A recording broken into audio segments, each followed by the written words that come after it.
बच्चों, मैं विकास गुप्ता आपका स्वागत करता हूं एक्सप्लिसिट क्लासेस में। आज हम चैप्टर 3 एक्सरसाइज 3.7 करेंगे। ये हमारी लास्ट एक्सरसाइज है। इससे पहले सेशन में हमने 3.6 एक्सरसाइज करी थी। आइए इसका पहला क्वेश्चन करते हैं, जो इस प्रकार है कि पहला क्वेश्चन कहता है कि दो मित्रों अनी और बीजू की आयु में 3 वर्ष का अंतर है। ठीक है। अनी के पिता धर्म की आयु अनी की आयु की दोगुनी और बीजू की आयु अपनी बहन केथी की आयु की दोगुनी है। केथी और धर्म की आयु का अंतर 30 वर्ष है। अनी और बीजू की आयु ज्ञात करनी है। ठीक है। माना अनी की वर्तमान आयु x ईयर्स, ठीक है, तथा बीजू की आयु वर्तमान आयु हमने मान लिया y ईयर्स। ठीक है। अब क्या कह रहा है कि इन दोनों की आयु का अंतर कितना है? 3 वर्ष है। तो हमने मान लिया x माइनस वाई, अनी की आयु और बीजू की आयु का अंतर कितना है? 3 वर्ष है। जो आ गया हमारा समीकरण 1। फिर क्या कहता है कि अनी के पिता धर्म की आयु अनी की आयु के दोगुनी और बीजू की आयु के अपनी बहन केथी की आयु के दोगुनी है। ठीक है। कि अनी के पिता धर्म की आयु किसके बराबर है? अनी के आयु के दोगुने के बराबर है। तो अनी दोगुना है किसकी? अनी की आयु। अनी की आयु कितनी है? x हमने माना था। ये हो गया हमारा फर्स्ट समीकरण। फिर क्या कहता है कि जो बीजू की आयु है अपनी बहन केथी की आयु के दोगुनी है। मतलब अगर बीजू की आयु अपनी बहन केथी की आयु के दोगुनी है। ठीक है। अगर क्या कहता है कि केथी की आयु जो है 2 गुना है केथी की आयु के 2 गुना है क्या बीजू की आयु। ठीक है। अब देखिए ये हो गया, तो 2 गुना ये होगा केथी की आयु, अब बीजू की आयु क्या है? y। ठीक है। तो यहां से केथी की आयु निकल जाएगी, आयु क्या आ जाएगी? फिर y/2 हो जाएगी। यहां से आप समझ सकते हैं। ठीक है।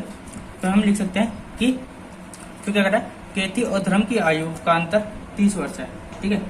अब देखिए केथी की आयु और धर्म की आयु का अंतर 30 वर्ष है। अब धर्म की आयु कितनी आई थी हमारी? 2x आया था। ठीक है। और केथी की आयु क्या आया हमारा? y/2। इन दोनों का अंतर क्या है हमारे पास?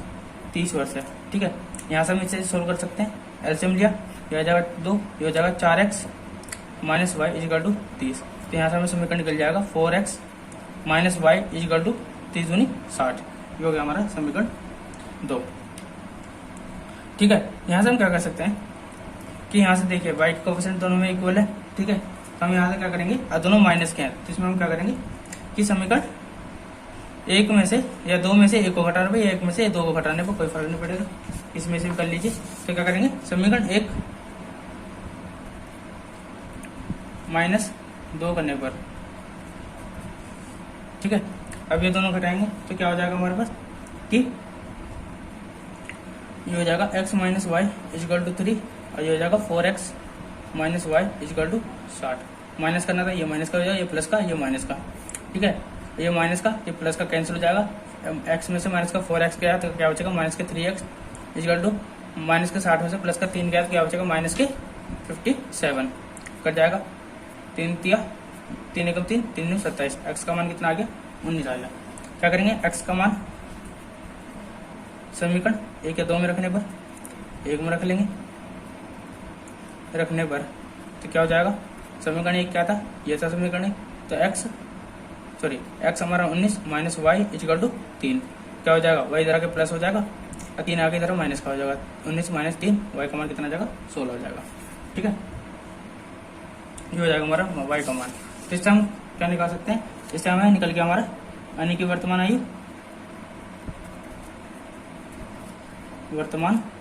आयु कितना? x का मान कितना आया था? 19 आया था। ठीक है। और बीजू की वर्तमान आयु कितना हो जाएगा 16 ईयर्स। ये हो गया हमारा part number first, question number first. आइए इसका क्वेश्चन नंबर सेकंड करते हैं, जो इस प्रकार है। क्या कहता है, एक मित्र दूसरे मित्र से कहता है यदि मुझे 100 दे दो, मतलब 100 रुपये दे दो तो मैं आपसे 2 गुना धनी बन जाऊंगा। अब दूसरा मित्र कहता है कि यदि आप मुझे 10 रुपये दे दो तो मैं आपसे 6 गुना धनी बन जाऊंगा। तो बताइए कि उनकी क्रमशः संपत्तियां क्या क्या है। ठीक है, अब देखिए इसे करना बड़ा आसान है। जैसे 2 मित्र है, ठीक है, आपस में 2 मित्र होते हैं। भाई तू मुझे 1 रुपया दे दे तो मैं तेरे से ज्यादा मेरे पे पैसे हो जाएंगे। कहता है नहीं भैया तू मुझे 1 रुपया ज्यादा दे दे तो मेरे पे ज्यादा पैसे हो जाएंगे। ऐसे कुछ इसमें भी है, तो हम देखेंगे। माना पहले मित्र की संपत्ति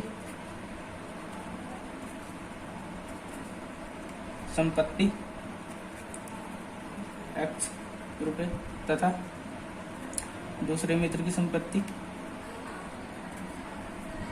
कितना y रुपये। ठीक है, अब फिर क्या कहता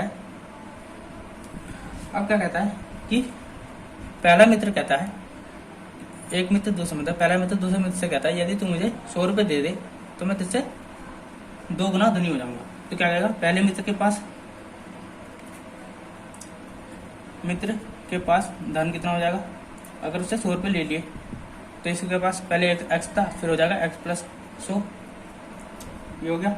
ठीक है, फिर क्या दूसरा मित्र, अब दूसरे मित्र के पास 100 रुपये की कमी हो जाएगी। उसने अपने धन में से, अपनी संपत्ति में से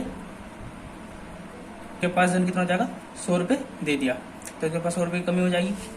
ठीक है, अब फिर क्या कंडीशन क्या बनेगी कि क्या कहता है, अगर 100 रुपये दे दे तो मैं आपसे 2 गुना धनी बन जाऊंगा। कौन, पहला मित्र बन जाएगा 2 गुना धनी। ठीक है, दूसरे मित्र का, ठीक है, तो क्या हो जाएगा, पहला मित्र दूसरे मित्र का 2 गुना धनी बन जाएगा। ठीक है, तो कैसे, x प्लस 100 बराबर हो जाएगा 2 गुना y माइनस 100। वो कह रहा है ना आपसे 2 गुना धनी हो जाऊंगा, तो दूसरे मित्र से 2 गुना धनी बन जाएगा। ठीक है, तो इसे सोल्व कर लेंगे। x plus 100 equal to 2y minus 200, ये हो जाएगा हमारा x माइनस 2y, जो 200 इधर आ गया माइनस का 300 हो जाएगा। ये हो गया हमारा समीकरण 1। ठीक है, जब दूसरा मित्र पहले मित्र से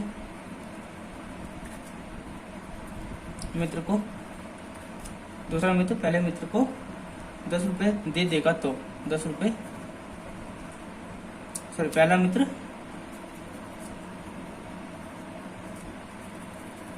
दूसरे मित्र को 10 रुपये दे देगा, तब क्या होगा। ठीक है, अब देखिए ऐसी कंडीशन बनेगी। ठीक है, जब पहला मित्र दूसरे मित्र को 10 रुपये दे देगा, ज्यादा दे देगा। ठीक है, पहले मित्र के पास 10 रुपये कमी हो जाएगी क्योंकि उसने 10 रुपये दे दिया, और दूसरे मित्र के पास क्या हो जाएगा, 10 रुपये की अधिकता हो जाएगी। और वो क्या कह रहा था कि अगर आप मुझे 10 रुपये दे दे तो मैं आपसे 6 गुना धनी बन जाऊंगा। कौन बन जाएगा, दूसरा मित्र बन जाएगा, किसका, x वाले उससे। ठीक है, तो इसे सोल्व कर लेंगे। क्या हो जाएगा, 6x minus 60 equal to y minus 10, sorry y plus 10, तो हो जाएगा, ये हो जाएगा 6x minus y is equal to, ये इधर आके प्लस का हो जाएगा, ये हो जाएगा 70। ये हो गया हमारा समीकरण सेकंड। इसे सोल्व कर लेंगे। क्या करेंगे, अब देखिए यहाँ पे x माइनस 2y है, यहाँ पे 6x माइनस y है। या x वाले टर्म को बराबर कर लेते हैं या y वाले टर्म को बराबर कर लेते हैं। इसमें y वाले को टर्म को बराबर कर लेते हैं क्योंकि y हमारा ठीक बैठेगा। तो क्या करेंगे, समीकरण 2 में गुणा करके, में 2 का गुणा करके 1 से घटाने पर। ठीक है, अब देखिए समीकरण 1 क्या था हमारा, x minus 2y equal to minus 300। और दूसरा समीकरण क्या होगा, 2 से गुणा करने के बाद क्या हो जाएगा हमारा, 6 दूनी 12x minus 2y equal two plus के 140 हो जाएगा। ठीक है, इसमें से ये घटाना था तो ये माइनस को हो जाएगा, ये प्लस को हो जाएगा, ये माइनस को हो जाएगा। ठीक है, ये माइनस का ये प्लस का कैंसिल हो जाएगा। x में से माइनस का 12x का माइनस के 11x, ये हो जाएगा ये माइनस माइनस हो जाएगा, प्लस हो जाएगा, ठीक है। तो हो जाएगा हमारा 44 440 हो जाएगा, ठीक है। वही माइनस का, माइनस से माइनस कैंसिल, 11 चौके 44, ये हो जाएगा एक्स बराबर 40, ठीक है। अब क्या करेंगे, एक्स का मान समीकरण 1 में रखने पर मान रख देंगे, क्या था हमारा x माइनस 2y, एक्स का मान 40 minus 2y is equal to minus के 300, ठीक है।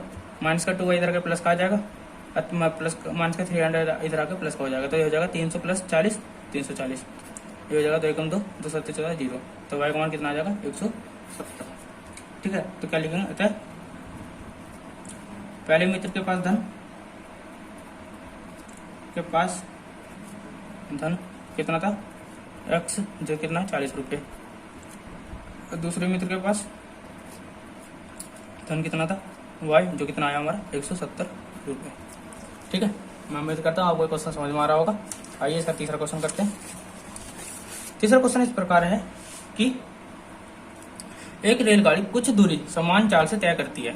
यदि रेलगाड़ी 10 किलोमीटर प्रति घंटा अधिक तेज चलती होती तो उसे नियत समय से 2 घंटे कम लगते, और यदि रेलगाड़ी 10 किलोमीटर प्रति घंटा की स्पीड से धीमी चलती तो उसे नियत समय से 3 घंटे अधिक लगते। तो रेलगाड़ी द्वारा तय की गई दूरी भी बतानी है, ठीक है। यह है कि अगर हम तेज स्पीड से चलते हैं तो समय हमें कम लगता है, ठीक है, और अगर हम धीमी गति से चलते हैं तो 3 घंटे ज़्यादा लगते हैं, ठीक है ना, ज़्यादा लगते हैं। जैसे आप कहीं भी चले जाइए, अगर आप धीरे आप दौड़ते हुए जाएंगे तो कोई भी 1 किलोमीटर की दूरी आप 5 मिनट में भी तय कर सकते हैं। अगर पैदल चलते हुए जाएंगे तो 10 मिनट भी लग सकते हैं, 20 मिनट भी लग सकते हैं, ठीक है ना, ऐसा लग सकता है। तो मतलब समय फर्क पड़ जाता है आपकी धीमी गति से और तेज गति से, ठीक है। आइए क्वेश्चन करते हैं। माना रेलगाड़ी की चाल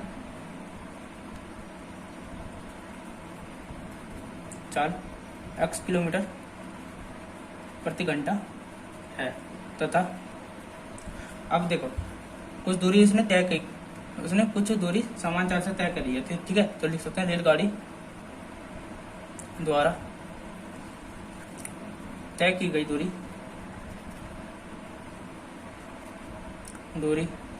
हमने मान लिया कितना y किलोमीटर, ठीक है। इससे क्या होगा, ठीक है। अब देखिए क्या कर रहा था कि कुछ दूरी यह समान चाल से तय करती है, तो क्या करें, लिखेंगे रेलगाड़ी द्वारा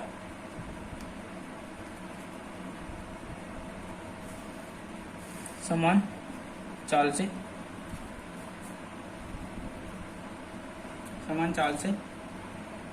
y किलोमीटर दूरी तय करने में लगा समय,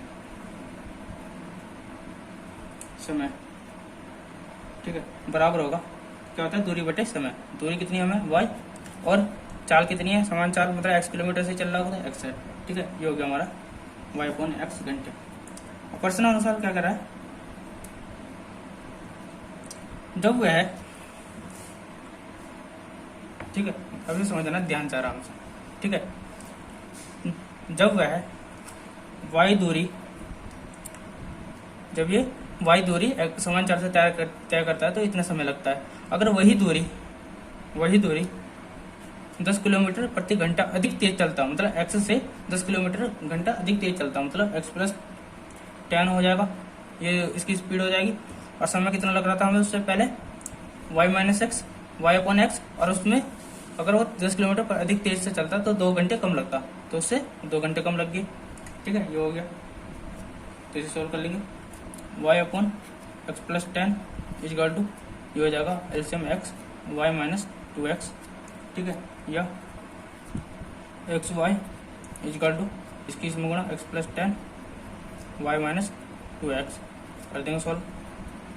xy इजकल टू गुणा हो जाएगी xy, ये हो जाएगा माइनस के 2x स्क्वायर, ये हो जाएगा प्लस के 10y, ये हो जाएगा माइनस के 10 दूनी 20x, ठीक है। xy से xy कैंसिल हो जाएगा, क्या बचेगा हमारे पास। अब देखिए ये 2x स्क्वायर, ये इधर आगे माइनस का इधर ले आएंगे तो प्लस का हो जाएगा 2x स्क्वायर, ये हो जाएगा माइनस के 10y, ये हो जाएगा प्लस के 20x, इक्वल टू 0। ये हो गया समीकरण 1। ठीक है, आइए आगे करते हैं। दूसरी शर्तानुसार क्या कह रहा है कि अगर वह 10 किलोमीटर धीमी गति से चलता, पहले से 10 किलोमीटर प्रति घंटा की धीमी गति से चलता, तो वह उसे 3 घंटे अधिक लगते। तो दूरी तो उतनी है y, अब कितना 10 किलोमीटर और कम गति और कम कर देता, तो उसे पहले के समय में 3 घंटे और लगते। तो इसे सोल्व कर लेंगे। क्या हो जाएगा y upon x minus 10 equal to ये हो जाएगा एक्स वाई प्लस 3x, गुणा कर देंगे एक्स वाई, ये हो जाएगा, इसकी से डायरेक्ट गुणा कर देता हूँ, तो हो जाएगा एक्स वाई प्लस के 3x स्क्वायर, ये हो जाएगा माइनस के 10y, ये हो जाएगा माइनस के 10 या 30x। ठीक है, एक्स वाई से एक्स वाई कैंसिल, क्या हो जाएगा हमारे पास 3x square minus 10y minus के 30x इजिकल टू 0। ये हो गया हमारा समीकरण 2। क्या करेंगे, समीकरण 1 तथा 2 को जोड़ने पर समीकरण 1 और 2 को जोड़ने पर दोनों को जोड़ देंगे तो क्या हो जाएगा। पहली समीकरण क्या थी 2x स्क्वायर प्लस 10y। ठीक है, ये हो जाएगा माइनस प्लस 10y प्लस के 20x इजिकल टू 0। ठीक है, ये हो जाएगा हमारा एक सॉरी इसे हम ऐसे रहने देते हैं, माइनस माइनस कॉमन लेते हैं, इसे माइनस का इसे प्लस का, ये माइनस के रहने देते हैं। ठीक है, तो हो जाएगा माइनस के 2x स्क्वायर माइनस के 10y और माइनस के 20x। ठीक है, और ये था हमारा 3x स्क्वायर माइनस के 10y माइनस के 30x square, 30x equal to 0 कर देंगे सॉल्व। ठीक है, ये हो जाएगा हमारा, एक मिनट अभी सॉल्व कर देते हैं। ये था हमारा ये प्लस का है। ठीक है, तो क्या हो जाएगा, अब देखिए इसे जोड़ देंगे तो हो जाएगा हमारा, ठीक है, तो हो जाएगा 3x स्क्वायर में 2x स्क्वायर का बचेगा, क्या बचेगा x स्क्वायर, ये प्लस का ये माइनस का कैंसिल हो जाएगा। ठीक है, सॉरी ये माइनस का रहेगा, ये प्लस का माइनस का कैंसिल, ये हो जाएगा हमारा माइनस के 50x इजिकल टू 0। ठीक है, इसे इधर ले जाएंगे तो क्या हो जाएगा हमारा, इसमें से x कॉमन लिया तो x माइनस 50 इजिकल टू 0। तो यहाँ से हमारा x बराबर 0 हो जाएगा और यहाँ से x बराबर 50 हो जाएगा। ठीक है, तो हो जाएगा 50 किलोमीटर प्रति घंटा। तो लिख देंगे x का मान समीकरण 1 में रखने पर रख देंगे। तो समीकरण 1 क्या था हमारा कि माइनस के 2x square plus 10y minus 20x equal to 0। तो मान रख देंगे माइनस 2x का मान कितना आया 50, 50 का square plus 10y minus 20 into 50 equal to 0। Solve कर लेंगे तो क्या हो जाएगा हमारा ये समीकरण कि माइनस 2 50 का स्क्वायर कितना होता है 2500। ठीक है, प्लस 10y, ये हो जाएगा हमारा 20 गुणा 50 10 दूनी, ये हो जाएगा 1000 हो जाएगा इजिकल टू 0। ठीक है, ये हो जाएगा हमारा 250 गुणा 2 5000 plus 10y minus 1000 is equal to 0। ये हो जाएगा माइनस के 6000 प्लस 10y इजिकल टू 0। ये माइनस के इधर आके प्लस का हो जाएगा 10y इजिकल टू 6000। ठीक है, 0 से 0 कैंसिल, तो y का मान कितना आ जाएगा 600 आ जाएगा। ठीक है, तो हम लिख सकते हैं कि अतः रेलगाड़ी द्वारा तय की गई दूरी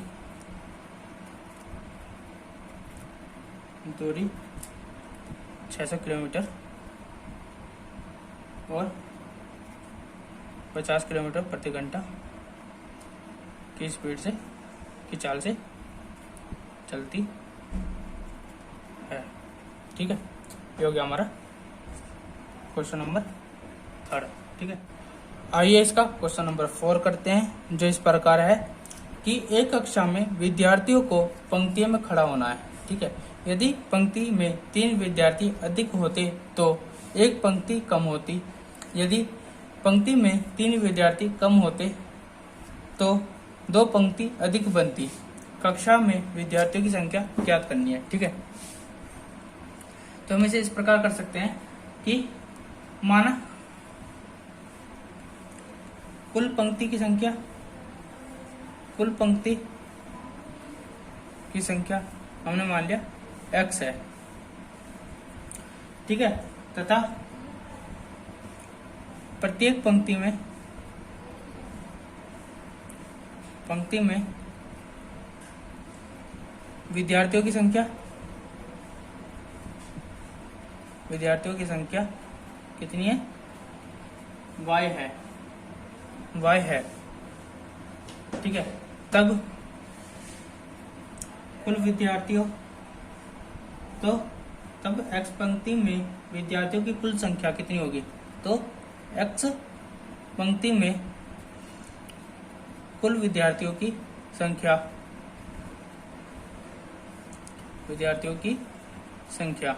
कितनी होगी? xy। कैसे? अब देखिए, अगर मान लीजिए हम मान लेते हैं पंक्ति कितनी है, रो है हमारे पास 1 2 3 4। ठीक है, अगर इसमें मैं कह दूं कि प्रत्येक पंक्ति में 1 2 3 4 5 6 स्टूडेंट है। ठीक है, 6 स्टूडेंट है, तो टोटल विद्यार्थियों की संख्या कितनी हो जाएगी? इन दोनों गुणा 6 विद्यार्थी और टोटल कॉलम कितना? 6 गुणा 4, 6 चौक 24। ठीक है, जैसे अगर मैं जोड़ दूं 6 दूनी 12, 6 18, 6 चौक 24। ठीक है, 24 हो जाएंगे। ऐसे हम कहते हैं कि अगर कुल पंक्ति x है और कुल विद्यार्थी, प्रत्येक पंक्ति में विद्यार्थियों की संख्या y है, तब कुल विद्यार्थियों की संख्या कितनी हो जाएगी? xy हो जाएगी।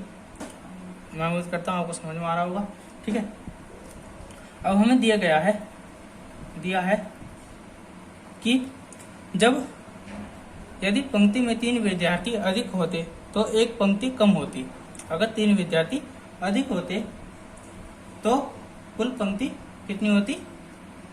पंक्ति एक कम हो जाती। ठीक है, तो विद्यार्थियों की संख्या कितनी हो जाएगी? दिया है पंक्ति में 3 विद्यार्थी अधिक होते तो एक पंक्ति कम बनने पर विद्यार्थियों की संख्या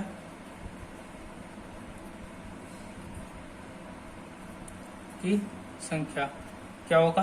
अब देखिए, कुल पंक्ति एक कम हो जाती कब? जब विद्यार्थियों की संख्या 3 और बढ़ जाता। ठीक है, तो यहाँ से हमें क्या मिल जाएगा? xy plus 3x minus y और माइनस की 3, ये हो गया हमारा। ठीक है, और इसे इस प्रकार लिख सकते हैं। अब विद्यार्थियों की कुल संख्या कितनी थी?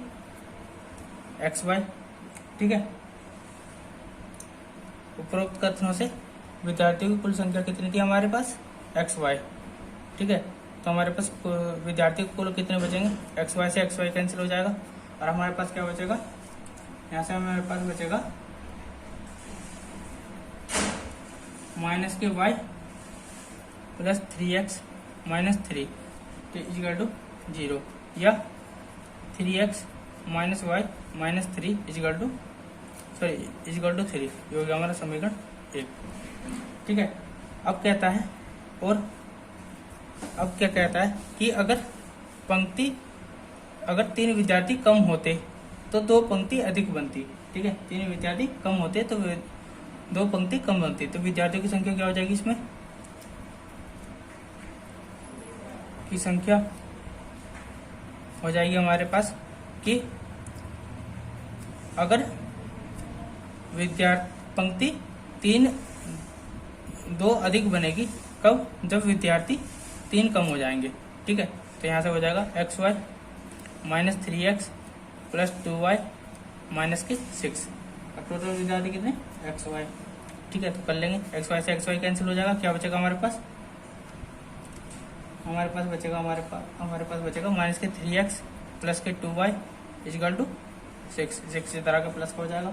ठीक है, ये हो गया हमारा पास समीकरण 2। आइए सॉल्व करते हैं आगे।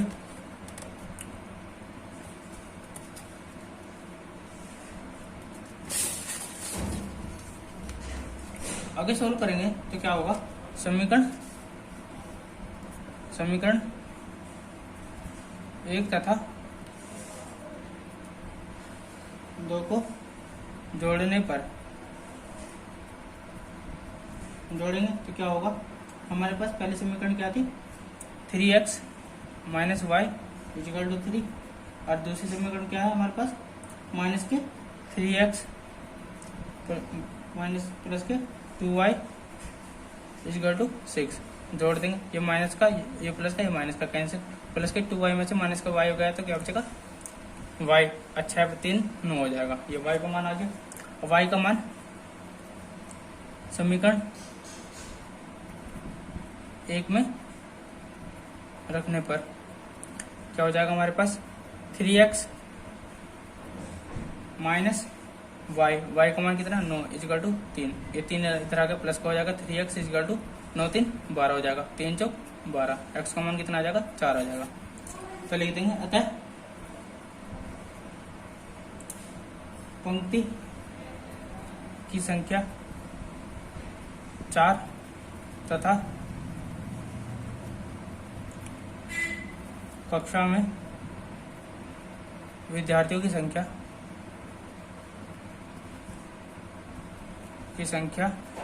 कितनी हो जाएगी हमारे पास, xy था, ठीक है, तो x कितना हमारा 4 आया, अब y कितना 9, 9 चौक 36 विद्यार्थी हो जाएंगे, ठीक है, जो आ गया हमारा